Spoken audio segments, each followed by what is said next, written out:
əziz coğrafya sevərlər, kanalıma yenidən xoş gəlmisiniz. Bugün sizlərlə birlikdə relyefin təsviri, horizontallar mövzusunun izahına baxacağıq. Dərsin izahına keçməmişdən əvvəl kanala abunə olub bildirişlər bölməsini açmağı unutmayın. İndi isə keçək mövzumuzun izahına.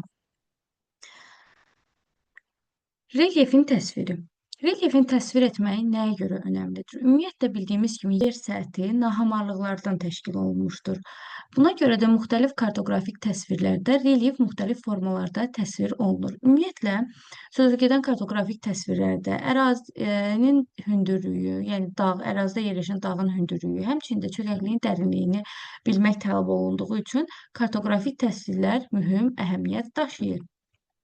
Ərazinin hündürlüyünü öyrənərkən biz nisbi və mütləq hündürlüyü öyrənəcəyik. İndi isə gəlin hər biri ilə yaxından tanış olaq. Mütləq hündürlük. Mütləq hündürlük, yəni verilmiş ərazinin hündürlüyü okean yaxud da ki, dəniz səviyyəsindən hesablanırsa, bu mütləq hündürlük adlanır. Qərbi Avropa ölkələrində əsasən ərazinin mütləq hündürlüyü Şimal və Aralıq dənizindən hesablandığına baxmayaraq, Rusiya, Azərbaycan kimi ölkələrdə isə Baltik dənizindən hesablanır. Bunun səbəbi odur ki, Azərbaycan və həmçinin də Rusiyanın sahilində yerləşdiyi Xəzər dənizinin okean səviyyəsindən -27 metr aşağıda yerləşməsidir. Dediyimiz kimi, mütləq hündürlük okean və yaxud da ki, dəniz səviyyəsindən ölçülən hündürlükdür və mütləq hündürlüyü təyin etmək üçün atmosfer təzyiqini ölçən barometrdən istifadə olunur. İndi isə nisbi hündürlük. Yer səthində bir nöqtənin digər nöqtəyə nisbətən olan hündürlük fərqinə nisbi hündürlük deyilir. Nisbi hündürlük isə nivellir adlanan cihazla müəyyən olunur. Deməli, nisbi hündürlük nə idi? Bir ərazinin digərinə nisbətən hündürlüyü nisbi hündürlük adlanır və nivellir adlanan cihaz ilə təyin olunur. Biz dedik ki, relyefin təsviri müxtəlif kartoqrafik təsvirlərdə müxtəlif cür olur. İndi isə planda və xəritədə ərazinin relyefinin necə təsvir olunduğuna baxaq. Planda relyefi təsvir etmək üçün horizontallardan istifadə olunur. Horizontallar eyni mütləq hündürlüyə malik olan nöqtələri birləşdirən izoxətlərdir, izohipslər də adlanır. Xəritələrdə isə, daha çox fiziki xəritələrdə, deməli, relyefi təsvir etmək üçün isə rəng çalarlarından istifadə olunur. Hər bir xəritənin özünün legendası var. Legendada qəhvəyi rəng nə qədər tündləşirsə, relyefin hündürlüyünün bir o qədər də hündürlüyün artdığını bildirir. Həmçinin də ovalıqlar yaşıl rəngdə təsvir olunur. Dedik ki, horizontal eyni mütləq hündürlüyə malik olan nöqtələri birləşdirən əyri xətlərdir, izoxətlərdir. Həmçinin də bu xəttlər izohipslər də adlanır. Horizontalda daxili horizontal və xarici horizontal anlayışları vardır.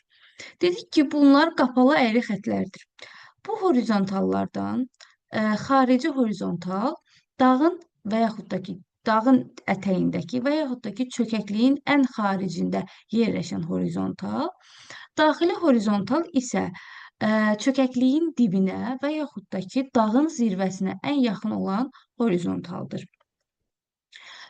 İki qonşu horizontal arasında qalan, bax bu məsafə kəsmə yüksəkliyi adlanır. İki qonşu horizontal arasında qalan məsafə kəsmə yüksəkliyi adlanır. Əgər horizontallar bir-birinə sıx çəkilmişsə, yamacın dik olduğu, əgər horizontallar bir-birindən çox məsafədə aralı çəkilmişdirsə, burada isə relyefin az meyilli olduğunu bizə bildirir. Belştrixlər isə horizontallara perpendikulyar çəkilmiş xəttlərdir. Belştrixlər horizontalın daxilindən xaricinə doğru yönəlmişsə bu dağ, daxilə doğru yönəlmişsə isə çökəklik olduğunu bildirir. Deməli, əgər ərazinin hündürlüyü horizontalın aşağısında yazılarsa, bu təpə olduğunu, əgər horizontalın üzərində yazılarsa dərədə olduğunu bildirir. Yəni ərazinin mütləq hündürlüyü təpədə horizontalın aşağısında, dərədə isə horizontalın yuxarısında yazılmışdır. Və B ştrixləri də qeyd etdik ki, horizontallara perpendikulyar çəkilmiş xətlərdir. Relyefin qabarıq, yəni dağ və yaxud da ki, çökək olduğunu bizə bildirir. İndi belə bir tapşırığımız var. Tapşırıqda kəsmə yüksəkliyin bizdən tapılması deməli istənir. Kəsmə yüksəkliyi tapmaq üçün iki qonşu horizontalı biz seçirik. Bu sualda iki qonşu horizontal, baxın bu horizontal ilə bu horizontal arasında olacaq. Kəsmə yüksəkliyi tapmaq üçün bu horizontalların arasındakı məsafə tapılır və aradakı boşluqların sayına bölünür. Yəni belə olacaq. Biz 16-dan 8-i çıxacağıq, yerdə qalacaq 8 metr. 2 horizontal olduğu üçün, yəni 2 boşluq olduğu üçün bu 8-i 2-yə bölüb kəsmə yüksəkliyi 4 tapacağıq. Kəsmə yüksəkliyi müəyyən etdikdən sonra biz həm xarici, həm də daxili horizontalı, həmçinin də çökəkliyin dərinliyini, daha doğrusu dağın nisbi hündürlüyünü müəyyən edə bilərik. Xarici horizontalı tapmaq üçün 8-dən 4 çıxacağıq. Daxili horizontalı tapmaq üçün isə 16-nın üzərinə 4 gələcək. Baxın, belə olacaq. Daxili horizontalımız 20 metr, xarici horizontalımız isə 4 metr olacaq. Nisbi hündürlüyü tapmaq üçün isə zirvədən ətəyi çıxacağıq. Ətəyimiz oldu, yəni xarici horizontal 4 metr, zirvə isə 23. 23-dən 4-ü çıxdıqdan sonra nisbi hündürlüyümüz 19 metr olacaq. Digər bir məsələ nümunəsinə baxaq. Burada kəsmə yüksəkliyin bizdən tapılması istənir. Bayaqki nümunədə olduğu kimi burada qonşu horizontallarda arasındakı məsafə tapılıb, horizontalların arasındakı boşluqların sayına böləcəyik. Yəni belə olacaq. 60 metrdən 15 metr çıxacaq, yerdə qalacaq 45 metr. 45 metri 3 boşluğa böləcəyik. Bu da eləyəcək 15 metr. Kəsmə yüksəkliyimiz isə 15 metr olacaq. Bu sualda isə bizdən kəsmə yüksəkliyin 20 metr olduğunu söyləyir və N məntəqəsinin mütləq hündürlüyünü tapmaq istənir. Burada isə biz xarici horizontalı 60 metr görürük və kəsmə yüksəkliyinin 20 metr olduğunu bilərək 60 metr xarici horizontaldan sonra gələn bütün demək horizontal 20 metr artacaq. Bunun səbəbi bunun dağ relyef forması olmasıdır. Yəni qabarıq relyef formasıdır. Arada 3 dənə boşluq olduğu üçün 20-ni 3-ə vuracaq, 60 metr. 60-ın üzərinə 60-ı da gələcək və burada N məntəqəsinin hündürlüyü, yəni daxili horizontal 120 metr, xarici horizontalda bizə şərtdə vermişdi, 60 metr olacaq. İndi isə keçək meyillik məsələlərinin izahına. Meyillik nədir? Meyillik iki məntəqə arasında qalan düz məsafənin meyilli məsafəyə olan faiz nisbətidir. Yəni düz məsafənin, baxın, meyilli məsafəyə olan faiz nisbətidir. Və məsələlərdən soruşulan zaman bizdən 3 fərqli formada soruşula bilər. Deməli, meyilliyin özü, yəni metr bölünsün kilometrlə və yaxud da ki, kilometr bölünsün kilometrlə, meyillik faizlə və meyillik promillə soruşula bilər.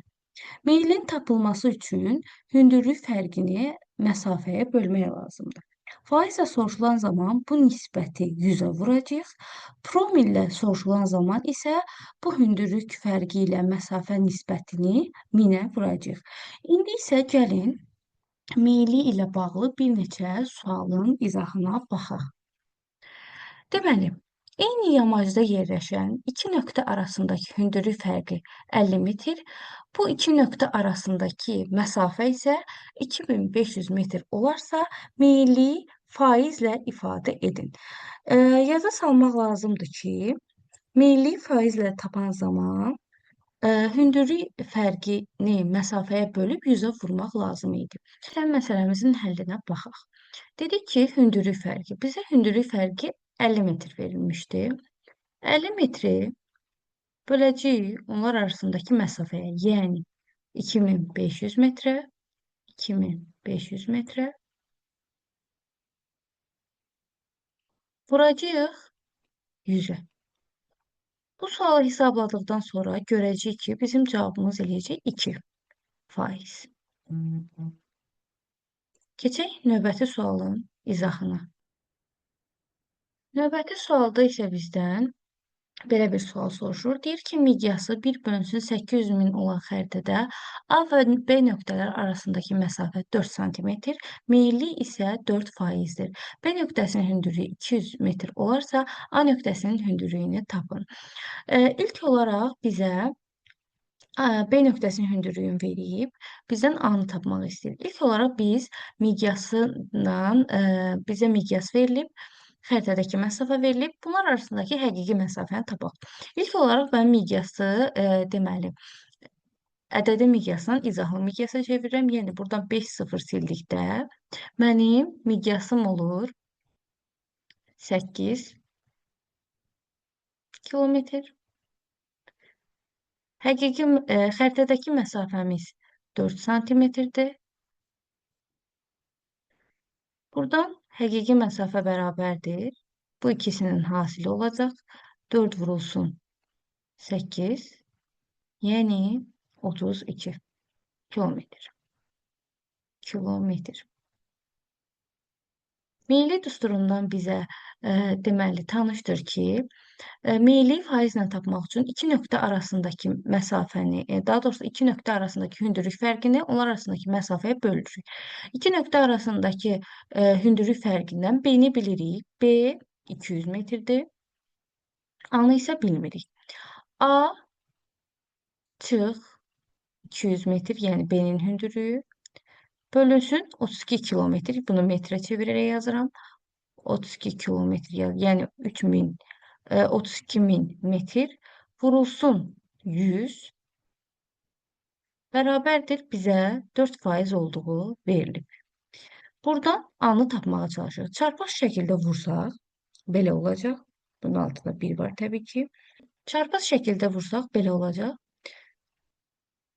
A çıxılsın 200, vurulsun 100-ə.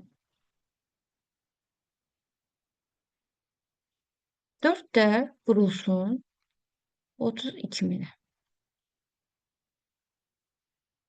Buradan 100A minus 20.000, 2.000 daha doğrusu 20.000. 20.000 bərabər olacaq.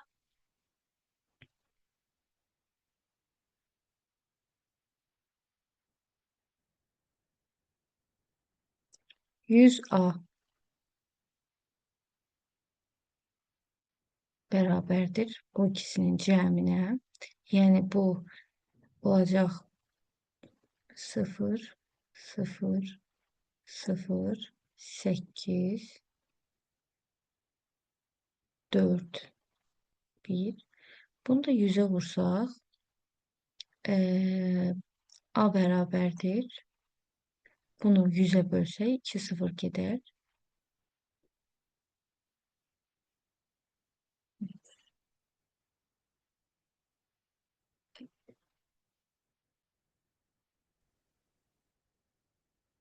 İndi isə bir sıra təhlil tipli sualların izahına baxaq.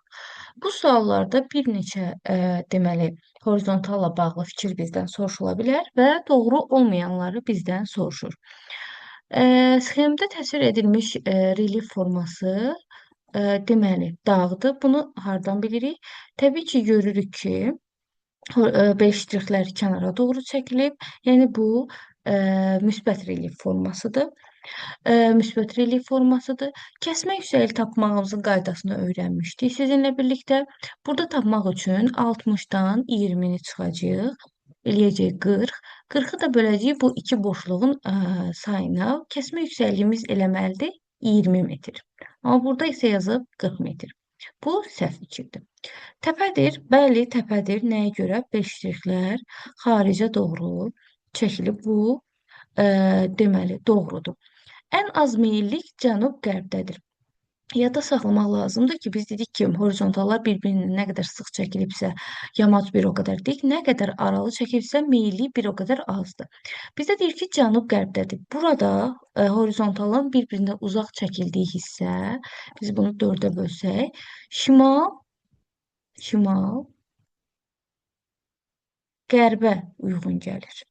Ona görə də bu da yanlışdır. K nöqtəsinin bizdən M nöqtəsindən hündürdə olduğunu söyləyir. Baxırıq ki, M nöqtəsi birinci horizontalda, K nöqtəsi isə üçüncü horizontalda yerləşir. Yəni bu fikirdə deməli doğrudur. K nöqtəsi M-dən daha yüksəkdə yerləşir. Səth suları mərkəzdən kənara doğru axır. Bu fikir doğrudur. Nəyə görə doğrudur? Ona görə doğrudur ki, Beşliklər həmçinin də səth sularının axın istiqamətini göstərir. Daxildən xaricə doğru çəkilibsə, deməli, səth suları xaricə doğru. Əgər beşliklər əksinə içəriyə doğru çəkilmiş olsaydı, kənarlardan mərkəzə doğru axır. Axı burada mərkəzdən kənara doğru axır fikri doğrudur. Sonra deyir ki, K nöqtəsi M nöqtəsindən alçaqdır. Biraz öncə bunu dedik. K nöqtəsi M nöqtəsindən daha hündürdür. Bizdən səhv fikirləri soruşur. Burada 1, daha sonra 3 ve 6 sualımızın cevabı olacaq D variantı. İndi isə növbəti bir təhlil tipli suala baxaq. Sxemdə göstərilmiş, deməli, nöqtələrin hündürlüyünün bizdən müqayisəsi tələb olunur. Bunun üçün ilk olaraq baxdıqda görə bilərik ki, heç bir bizə hündürlük verilməmişdir. Lakin biz horizontalların, deməli, yeri sırasına uyğun olaraq müqayisə apara bilərik. Baxırıq ki, relyef formamız çökəklikdir. Bunu bilmək üçün birləşdiriklərin istiqamətinə baxırıq ki, xaricdən daxilə doğru çəkilib. Yəni bu çökəklik relyef formasıdır. Çökəklik relyef formasında olduğu üçün ən xaricdə yerləşən horizontal ən hündür horizontal olacaq. Ona görə burada ən hündür horizontal A-dır. Daha sonra A-dan daha mərkəzə doğru getdikcə daha sonra Y horizontalı gəlir. Y-dən sonra sayırıq. Y 1, 2, 3-cü horizontaldır. D isə 4-cü horizontaldır. Saysaq görərik ki, 1, 2, 3, B də 4-cü horizontaldır. Bu zaman B horizontalı ilə Y horizontalı, daha doğrusu D horizontalı üzr istəyirəm, bir-birinə bərabər olacaq və ən kiçik horizontalımız isə C horizontalı olacaq. Düzgün variantımız olacaq A variantı. Şu mövzumuzun da sonuna gəldik. Videonu izlədiyiniz üçün hər birinizə təşəkkür edirəm. Bundan sonraki mövzularla bağlı kanalı izləmədə qalın. Yeni mövzuların izahı gələcək. Sizə maraqlı olan mövzuları komment bölməsində mənə bildirə bilərsiniz. Yorumlarda dəstək olmağı, kanala bir daha abunə olmağınızı və bildirişləri açmağı unutmayın. Hər birinizə təşəkkür edirəm. Çox sağ olun.